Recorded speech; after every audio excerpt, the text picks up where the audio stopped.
homes, above code homes, if you will, being built. It's been around for a number of years now, started in 2018 of July. It's been renewed 5 times up to now, and it's set to expire again on June 30th of 2022. Originally, when the program was started, the benchmark score to receive a credit was a 65. And last year when we were updating the program, we actually updated the benchmark score to a 51. And there's some reasons why we did that, and I'll speak to some of the reasons why we did that here in just a second. Just a little bit of data over the last year, and this is pretty interesting to me since we updated the program back in July of 1st of last year through April 30th, just a couple days ago. We had 263 applicants apply for the program.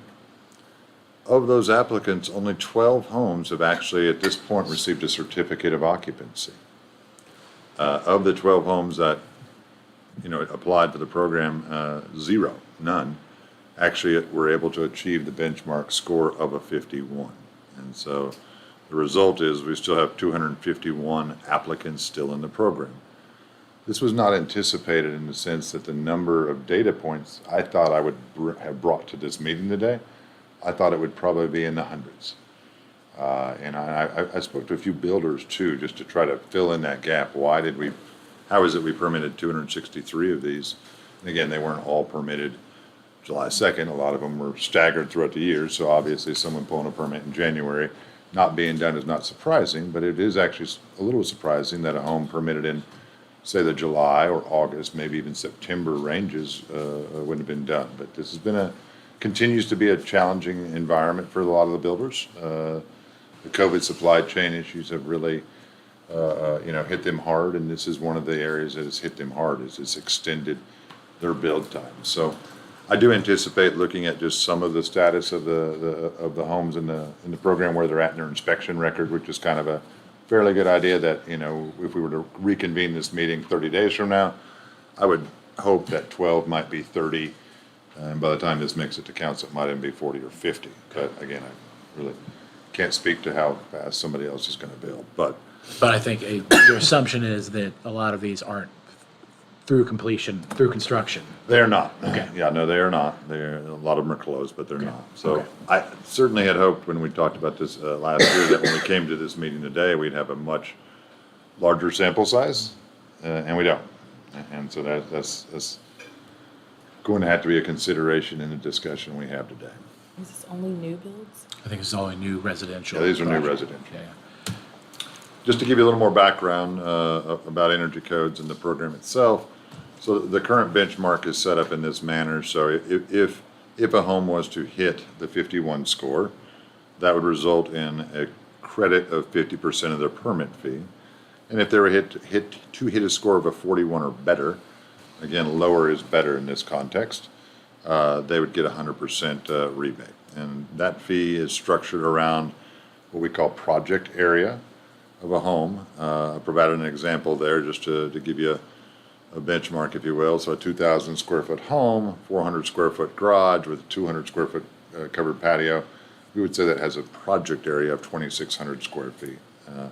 The credit for that would be $364, if that. So that's the potential reward we're talking about for a permit. A little background on where we are. So a year ago today, one of the reasons we moved the benchmark was from a 65 to 51 had a lot to do with the climate at that time.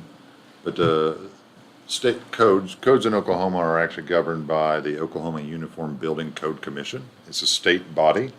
The state body tells us jurisdictions, us cities, which codes we're going to follow as a minimum standard. So yeah, that's kind of number one. When we were meeting on this a year ago, there was actually a technical committee in 21 for the Energy Code, reviewing an Energy Code for the state at that time.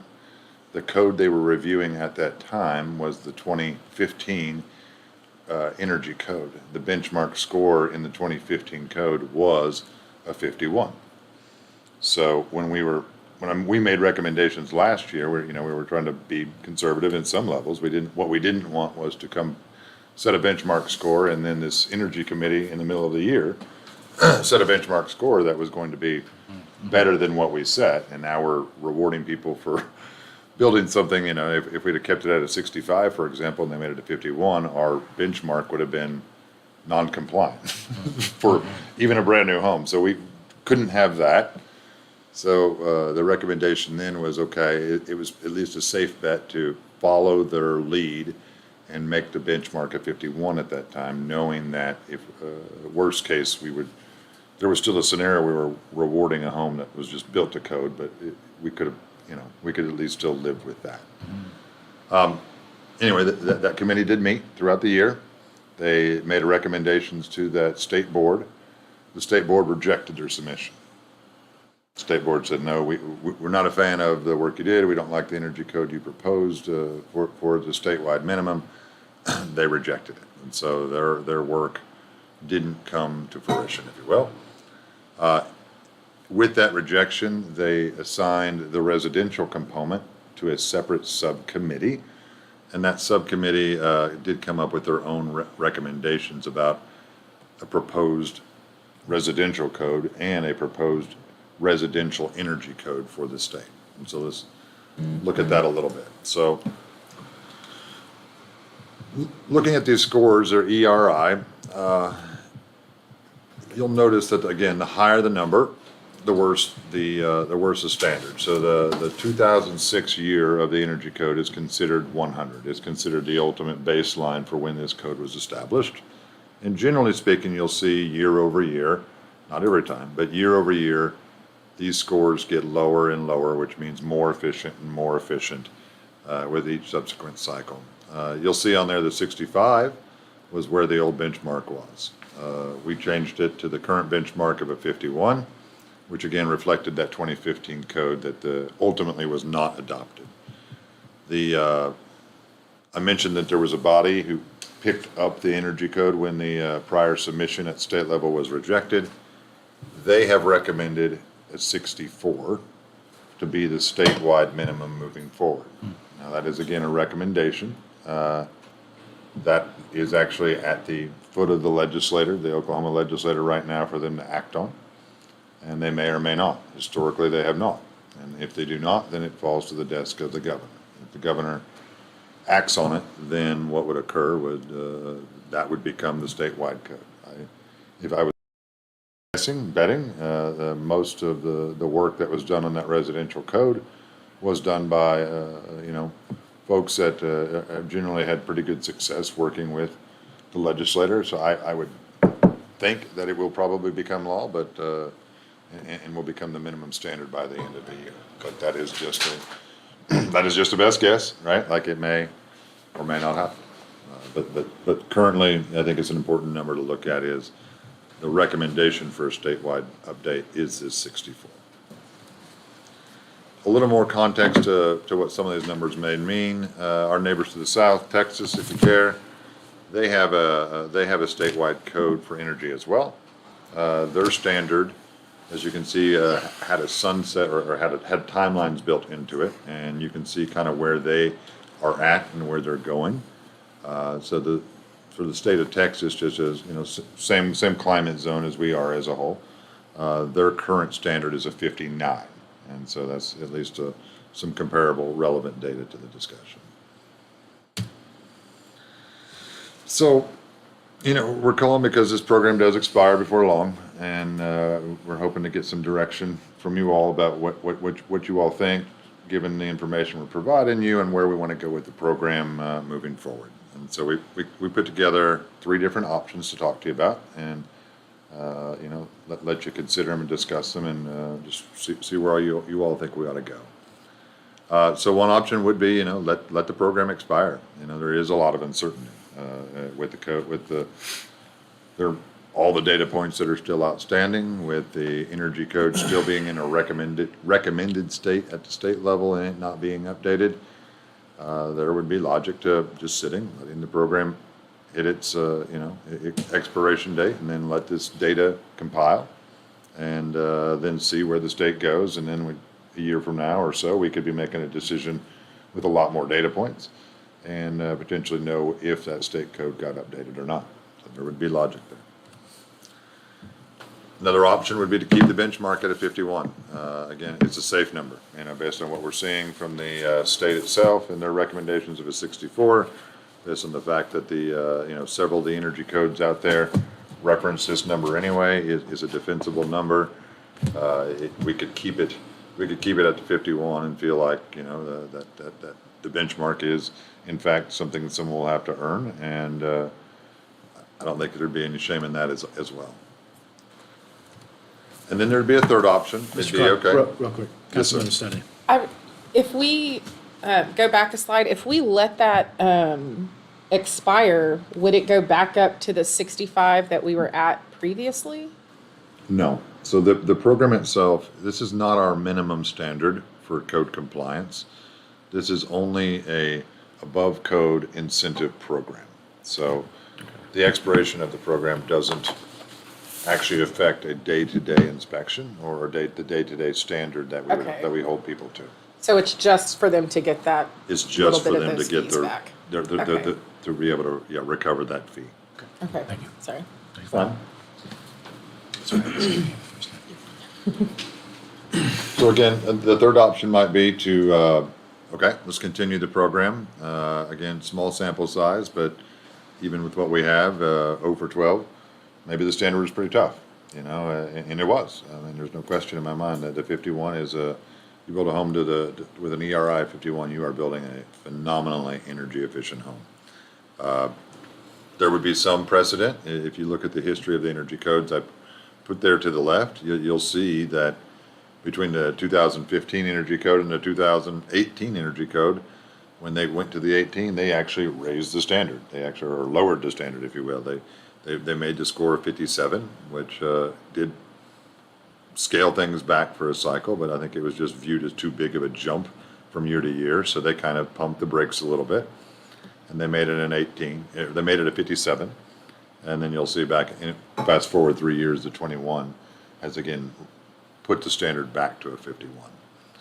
So there would be a very defensible position that we could change the number, the benchmark, to a 57. There would be a code logic basis to do that. I don't see any scenario where we would be at odds with the state. Worst case scenario, the state's recommendations don't get accepted again for whatever reason, the governor doesn't act on them, and the standard would be higher, and we're not running a risk of it, in my opinion, of adopting the standard at a 57 and then have a scenario where we're rewarding people for just doing what they're supposed to do, right? So I think there's almost 0% chance of that. I'd say almost zero, you never know, right? But certainly close to zero. And if we did that, I would act, just based on the data collection we did over this last year being what it was, I would recommend or like to see the program at that point, if we went with that route, to extend it to a 2-year program. We've done that with the visitability, and I think that's been a positive outcome, especially for that program, to let us hopefully get more outreach, get more data, get more points on the board, and certainly a 2-year duration will facilitate a lot more data, for no other reason. So those are kind of where the program's at, and the kind of the benchmarks of it, and where it's been.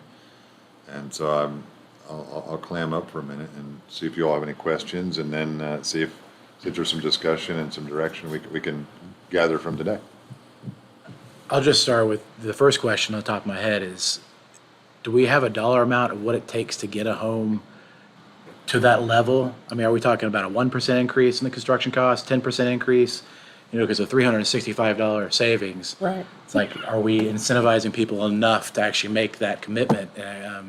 Because I can imagine it costs $30,000 to make these upgrades that we're talking about. And I don't have a dollar amount that I'm really prepared to share with you. There is some publications I could go back and look and probably give you a better idea of what, code cycle over code cycle difference is in construction cost.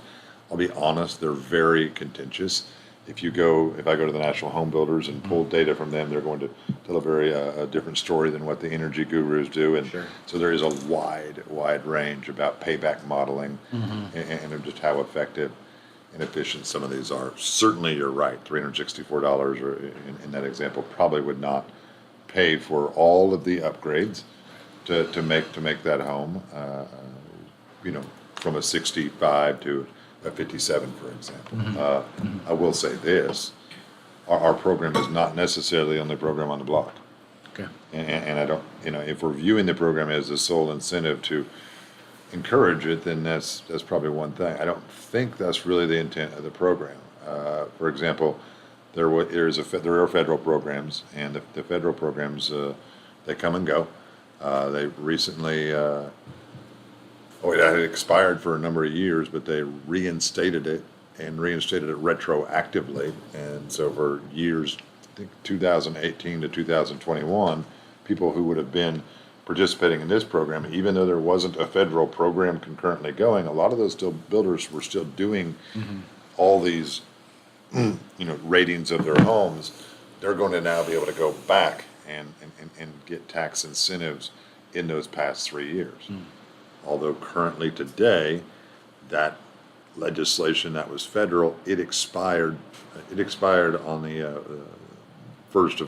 January 1st of 22. So it's funny how those things work. So they reinstated it for really like a 9-month period or thereabouts, and then made it all retroactive, but it didn't. It sunsetted, January 1st this year. So now there is no federal credit, but it stands to more likely than not, at some point it probably will get pushed back in, and a lot of the applicants that would be entering this program will have other driving forces to potentially want to do this. So, it would be a very different program if we were the only one. And I don't know what our utilities are offering, but often the utilities all have similar programs as well. Although I'll be honest, I did not research to know if they are or if they are not offering any. Well, because for me, I would love to see the program continue and be successful. And obviously, 51 is really hard to get to. 57 seems like a solid compromise. But again, I think it's a cost-benefit analysis. Are we asking somebody to pay $20,000 to get to a 57 when they have to pay $25,000 to get to a 51? I'm just pulling numbers out of the air, Sure. but it's there's got to be a balance somewhere that the cost is worth the endeavor there. So. That's just my initial thoughts. Does anybody else have anything they want to add to that? Councilmember Tortorella. I'm with you too. We look at the benefits to the homeowner and the builder and see if it makes sense. But if it doesn't cost us anything to do it, it's optional program. I say we keep it. Why not? Yeah. I think we pride ourselves on being like trailblazers in the States. Why not try and offer the best opportunity to build the better home? Look, there are things, technology improves over time. The cost of materials, even though they're high now because of inflation, we'll still find a way to make things more efficient. I think if we lead this way for the states, it will benefit not just Norman, but Oklahoma as a whole, and maybe the entire nation. So the cost of energy is not that high in Oklahoma. It's relatively cheap compared to our neighbors. But I think every dime we save for the future and every innovation we look forward to, that can originate in Oklahoma, and especially in Norman, I think benefits us all in the long run. No, I agree with that. I think for me, that's why I think 64 is probably a non-starter. I think we need to be better than what the state benchmark is, and I'm willing to entertain whether it needs to be a 51, 57, or some other number. But I'm going to stick to the idea that it needs to be better than the state benchmark. So, Councilmember Ullman. Yeah, I agree. I want to keep it. And I like the idea of being able to have some more data to kind of look at it later next year, whenever. So I don't know necessarily. It seems like option 3 might be the best one. I think because maybe 51 is too much. Don't want to go back to 64, but but I do think it's a program worth keeping and trying to improve on as we have more information, as the state changes or doesn't change rules, and see where we can go from there. And that will always be an interesting topic for this programming is, these energy codes are always gonna be a moving target, right? Like, they'll always be scaling, so, I mean, generally towards the positive or more efficient, right? That's where we'll always go, and so When does the code cycles start the over? code cycles hit every 3 years, you can kind of see there. Now, the state adoption doesn't necessarily have to follow that. They generally have, but that's not 100%, so. What existed before 2006, I guess? There was a 2003 and a 2000, I mean, and Okay. I know of a 97, although it wasn't the ICC code. I guess that base of 100 in 2006. Does that base ever, in 2026, are they gonna, I don't is that think gonna be so. 100 and then it's like No. the scale starts back again? It looks How does back. that work? As I understand it, 100 is, again, the home that would have been built in 2006, and a 0 would be your home uses no energy. Basically, like you literally are, You're in a hut. you're literally, obviously in that scenario, there's obviously has to be renewables or Yeah. something to get there, but that is what the 0 would be. So, Councilmember Studley. Yeah, okay, so you had mentioned that only 12 of the 263 applicants got the CO, but none of those 12 reached the 51. Did any of those 12 reach the 57? I did not pull that data. I apologize. That would have been a good number to have in front of me. I could probably, if I'm on the network, pull it real quick. But I did not. And then I'm also in agreement. I feel like 57 is a pretty decent number. If we're not even reaching 51, even the 12 that were approved, I think 57 is a good compromise. But for the 2-year piece of that, is that just for the program itself, or is it specific to that benchmark of 57? Like if we say that's what we want to go with, then is it 57 for 2 years? Or next year when you come back and have more data, could we change that? Right. It would depend on the program's duration. So if we agreed to make it 2 years, then yeah, it was going to stay at the 57 unless for some reason there was a reason to reconvene the process and engage it again. It would stay at 57 for that 2 years. Yeah. And I can tell you this, when we looked at the 51 last year, I did pull data to see, and I'll say this, there were homes that in the history of the program, which again, that was a 4-ish year data poll as opposed to, not quite a year.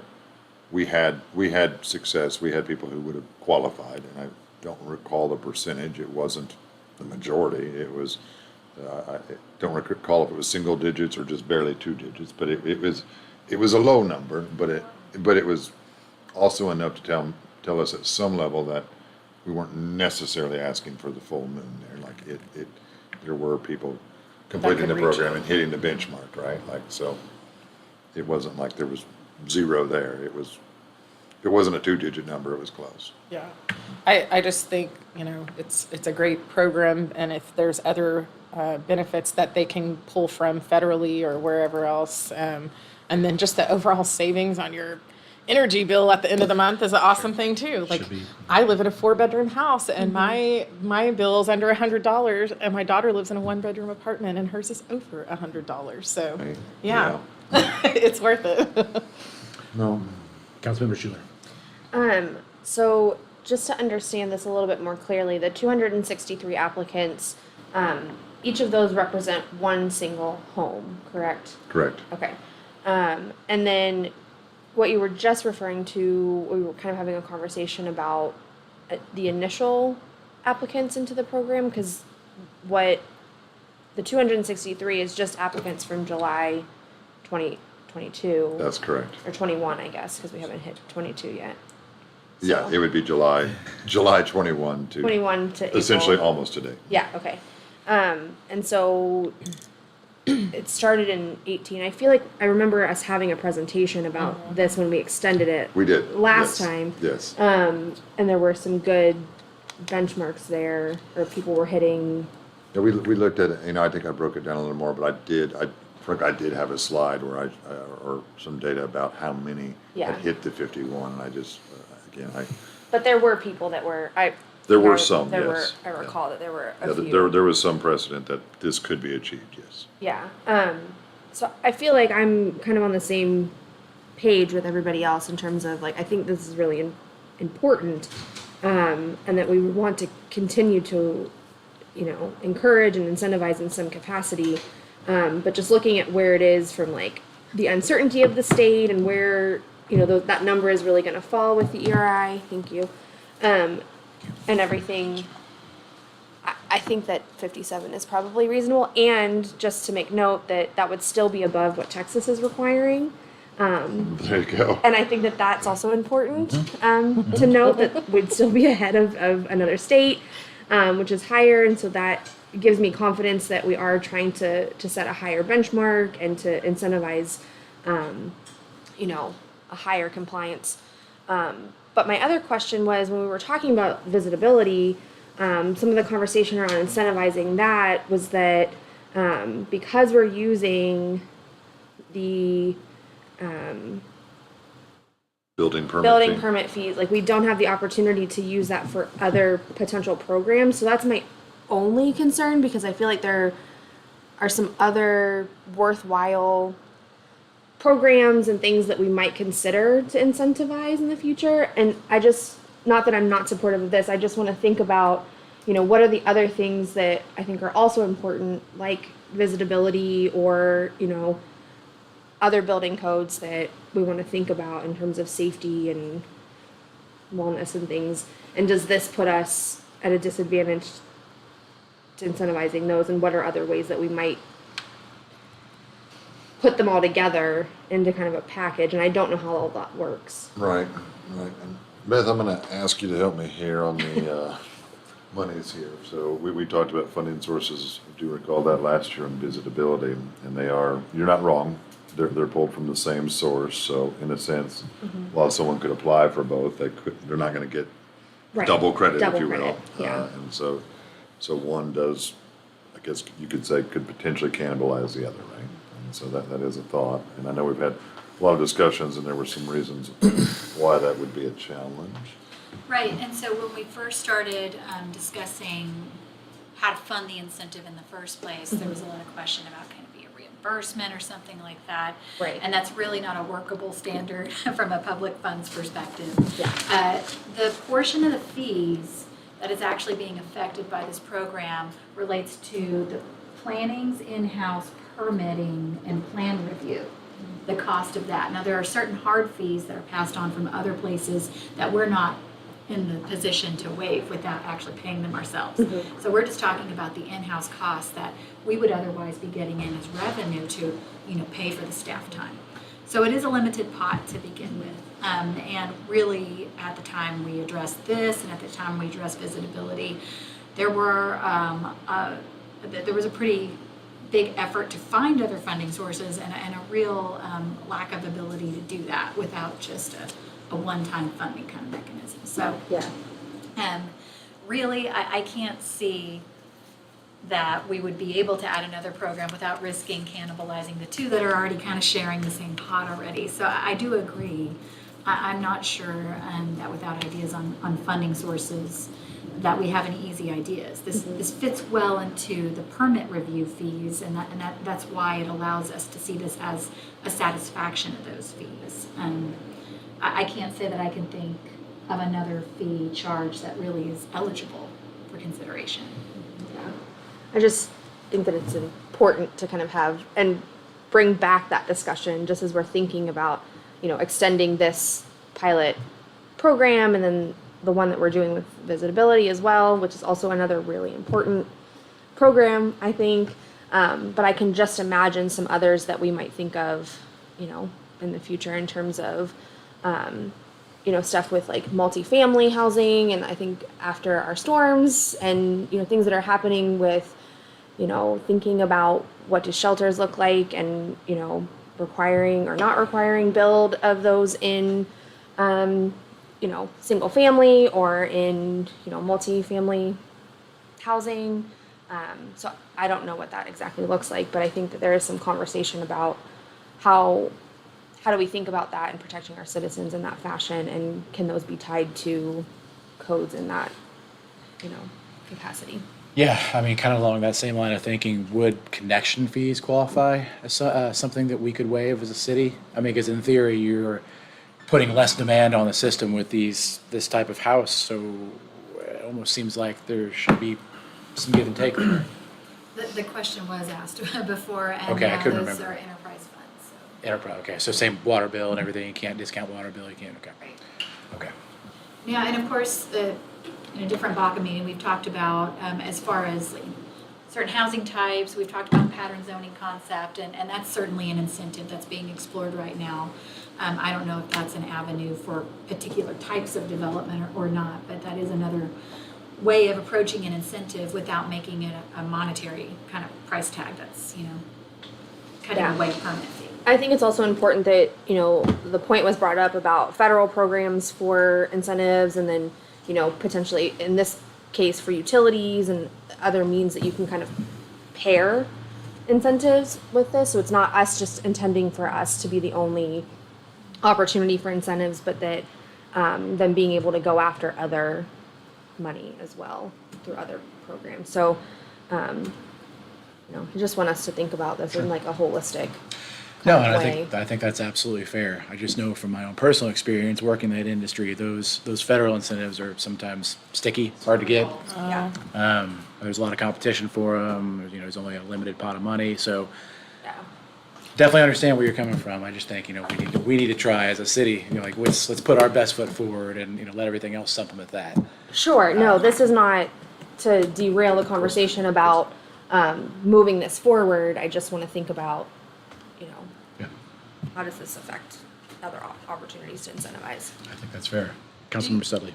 Don't you get tax breaks though also for energy efficient? There are some tax breaks. There's tax credits. There's all sorts of things. It's Okay. just the standard on a lot of that stuff is just like historic extra tax pile of credits. money, Yeah, basically. Yeah.